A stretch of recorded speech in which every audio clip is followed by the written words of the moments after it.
For the record, I am the flesh and breathing man. All right. Well, I'm glad you're breathing. So, For the record, I wanted to make it known that I'm here on special appearance under threat, duress, and coercion. I need to know the jurisdiction this court is operating under. so have a seat. Do you understand? Yes or no? I do not understand. All right. Do you understand what it means to take a seat?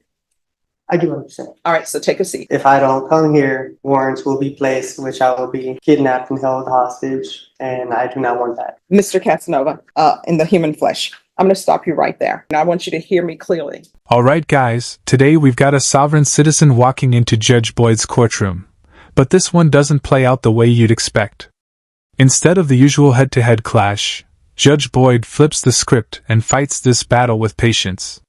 Calm, composed, and completely unshaken, she turns the courtroom into a chessboard, outthinking him at every move while he's still fumbling with checkers. It's not brute force, it's strategy, and watching her slowly dismantle his arguments with kindness is honestly fascinating. I'm here for it. Let's break it down together and see exactly how Judge Boyd outsmarts this so-called sovereign citizen in real time. Hello. How's it going? Could be better. All right. So my understanding, you want to represent yourself? All right. You're more than welcome to represent yourself. But here's the thing. Everybody says that they can be an attorney because all attorneys do is talk. That's what people think. But they don't realize there's a lot of knowledge, experience, and wisdom behind that. Absolutely. So if you want to have a jury trial where you represent yourself, you're more than welcome to do so. But once it's set for trial, it's going to trial, and no one's going to be helping you. The state is not going to say, hey, we see that you really don't know the rules, so let me tell you this rule. They're not going to be doing that. My job is not going to be to help you with objections, help you with motions. That's 100% you. Do you understand? I do. And are we on the record? No, we're not on the record. What, you want to put something on the record? Oh, yes, definitely. Sure. All right, court is calling 2024 CR 2974, State of Texas Vector versus Hector Casanova. Can I have parties announced for the record for the state? And are you Hector Casanova? No, for the record, I am the flesh and breathing man. I'm here on a special appearance to clarify any misunderstanding. I am not the legal fiction known as Hector J. Casanova that is on the information there. I just have a few questions to clarify some things. All right, so if you would like to clarify some things, then the person I need to speak to is the flesh and blood man known as Hector Casanova. Yes, I am the flesh and blood man, Hector Casanova Jr. All right, so you are Hector Casanova, correct? I am Hector Casanova Jr., the flesh and breathing man. All right, well, I'm glad you're breathing. So what did you want to place on the record? Well, first, I don't understand the charges that are being brought against me. There are some clarifications I do want to. All right, so just 1 second, but before we get to that, have you been given a copy of the indictment? No, I have not. All right, so we're going to get you a copy of the indictment. Just give me a moment. All right, have a seat. We're going to come back on the record with this. All right. So we're back on the record in 2024 CR 2974, State versus Hector Casanova. All right, Mr. Casanova, here's the thing. And I want you to hear me clearly, right? I am not your attorney. The document that has been given you is a copy of the indictment. I'm not to give you information about your indictment. That's the indictment. That's what we're here for. So any questions that you would have about that indictment, you're going to have to answer those for yourself. Otherwise, the person who will be telling you about what the indictment means and what the numbers are, that will be an attorney. Do you understand? I do not understand. Oh, you don't understand? Fine. Let's order a competency evaluation. Honestly, it feels like we need a brand new law just to handle sovereign citizens. Imagine a mandatory reality check exam for anyone trying to represent themselves. Pass, and you can go pro se. Fail, and you're automatically assigned a lawyer. End of discussion. Because let's face it, these people act like saying, "I'm not subject to your laws," is some kind of magic incantation that makes court orders disappear. Spoiler alert, it never works. The Constitution is already crystal clear, and no mountain of paperwork or pseudo-legal rambling changes the fact that the law applies to everyone. At some point, it's less about courtroom drama and more about adults needing to put the crayons down and rejoin reality. Oh, what that means is, for example, we can go off the record. I'm giving you a hypothetical. All right. Let's say you needed surgery and you're in the middle of the wilderness. You need surgery and you tell me and you tell the doctor, guess what? I'm performing this surgery on my own. I don't need you. I'm walking out of the hospital. I'm going to go in the desert. Now, maybe the doctor would try to stop you and do other things. But if you go in that desert by yourself, don't tell the doctor where you are. You take a scalpel out in the desert by yourself. You don't get to call the doctor and say, "Hey, I'm in the middle of the desert performing surgery. I'm going to be my own anesthesiologist. I'm doing all of this." How do you do this? Because they're not going to tell you. It's the same thing here. You're saying that you do not want to be represented by an attorney. You want to represent yourself. So that motion, that indictment, I'm not to tell you anything about what that indictment is. The state is not to tell you, "Oh, this is what this indictment means. This is the range of punishment." Those are things that you're supposed to do. Do you understand? I still don't understand. All right. So just have a seat. This is what's going to end up happening. You're going to have an attorney. That attorney is going to come over to the court right now. You're going to speak to that attorney. After you speak to that attorney, we're going to go forward. Ms. Ferguson, can you call manage to sign counsel and let them know that we need an attorney over here? And that attorney will talk to you. That attorney will tell you what that indictment means. That attorney will tell you the range of punishment. Do you understand? I still don't understand. All right. Well, I don't know how I can further make you understand. Are we on the record? Yeah. All right. Norma, get someone from manage to sign counsel here, please. All right. Just have a seat and we're going to have an attorney come down. All right. I would like to ask some questions on the record, if I may, while I have your time here. Oh, no. Let me just tell you, you'll have my time till 5 o'clock because that's how long we're here. What is going to end up happening is an attorney from manage to sign counsel is going to come down. Do you understand? I do not understand because I don't feel like I am needing an attorney because I'm here to represent myself as the flesh and breathing man, Hector Casanova Jr. Let's see.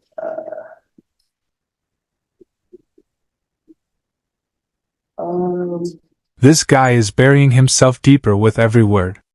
He can't even keep his own lies straight, and the judge has already laid out the charges in plain English. Yet he's still pretending he doesn't understand, as if dragging things out will magically make his Sovereign Citizen Act work. Spoiler, it's not. At this point, it's beyond foolish. It's flat out embarrassing. How do you stand in court, hear exactly what you're accused of, and then act like the truth is optional?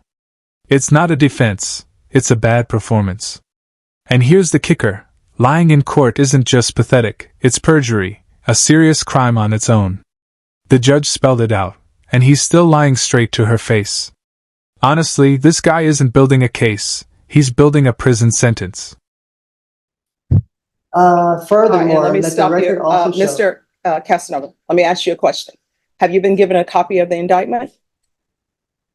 I believe so, yeah. All right, so let the record reflect that Mr. Casanova has been given the copy of the indictment. And the copy of the indictment, it tells him what he is charged with. You may continue. Now, these charges, are they civil? Is this a civil charge or a criminal charge? All right, that is something that if you had an attorney to represent you, they would be able to tell you. What the court can tell you is that you are in a felony court and this is a criminal court. Okay. So, this being a criminal, let the record of the court show that the action against me is criminal action. My following question would be, the Constitution grants this court two types of criminal jurisdiction. criminal jurisdiction under the common law and criminal jurisdiction under the admiralty or military tribunal. In which of these two jurisdictions does this court intend to try me? All right, so this is what is going to happen, Mr. Casanova. Someone from managed assigned counsel is going to come over and you can speak with them or not speak with them. But the questions that you are asking the court are not, some of them are not in any shape, form, or fashion related to the fact that you're in a criminal district court. Do you understand? I do not understand. Okay. But I don't think you'll be violating your oath of office if you did your duty under the Constitution. I am not seeking legal advice. What I want to know is legal intent. Mhm. I have the right to appear as myself in my own person without a licensed attorney. In order to intelligently defend myself, I need to know the jurisdiction this court is operating under. Mhm. Let's see. So therefore, will you please answer the question so that way this court is properly? How's it going? Could be better. All right, you're in the How's it going? 187 District Court. It's a criminal court. You're on the 4th floor. Thank you. This Constitution grants this court two types of criminal jurisdiction.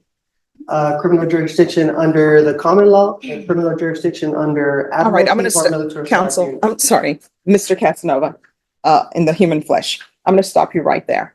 What is going to end up happening, I want you to hear me clearly. An attorney is coming over for managed assigned counsel, period. That's it. So have a seat. Managed assigned counsel will come over. Do you understand? Yes or no? I do not understand. All right. Do you understand what it means to take a seat?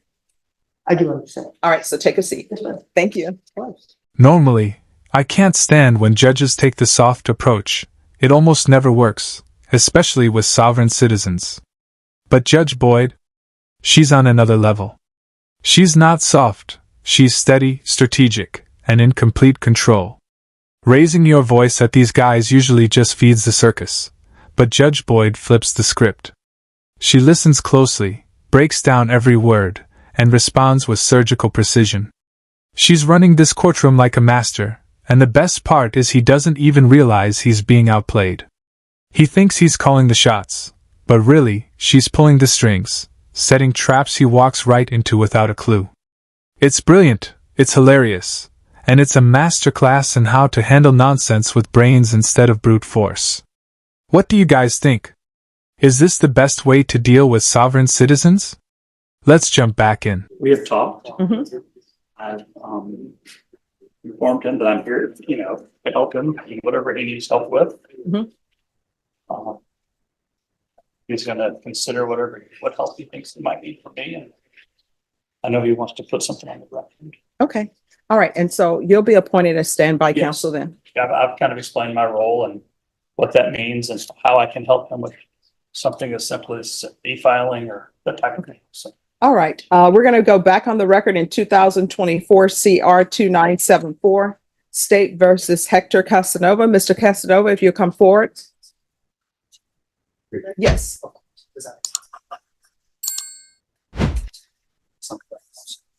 All right, so Mr. Casanova, Mr. Bonk is going to be your standby counsel. And that's someone that if you have questions, you can ask him legal questions or what you may have. Thank you for your consideration. All right. Uh, And he informed me you wanted to place something on the record? Yes, for the record, I wanted to make it known that I'm here on special appearance under threat, duress, and coercion. All right, who threatened or coerced you to come to court? The county of Bear, Texas. How State. so? Well, if I don't come here, then warrants will be placed, which I will be kidnapped and held hostage, and I do not want that. So that's why I'm here under special appearance to clarify any misunderstandings and to let it be known where I stand on the record. Okay. Is there anything else? I said everything that needed to be said. Okay. All right. So what we're going to do is we're going to recall your case in 1 month. It's going to be a discovery setting. So that's to make sure that you have all the information that the state has concerning your case. Do you understand? I do understand. All right, Ms. Ferguson, if I can have a 30-day reset for Mr. Casanova. And after you receive all the discovery, then the next setting is going to be a plea deadline date. The state will tender an offer to you at the next setting. And then I'll give you your plea deadline date, and you can accept the state's offer or come to an agreement or not. If you're unable to come to an agreement at that time, it'll be scheduled for jury trial. Thank you, Ms. Boyd. You're welcome. Any other questions? I have no further questions. All right, so Ms. Ferguson is going to give me a date, and then you'll sign it. Mr. Bach will sign it to signify when you're to come back. All right. I appreciate your time. All right, you're welcome, and thank you for dressing appropriately for court. What date, Ms. Ferguson? All right, so we'll be back on July 29th.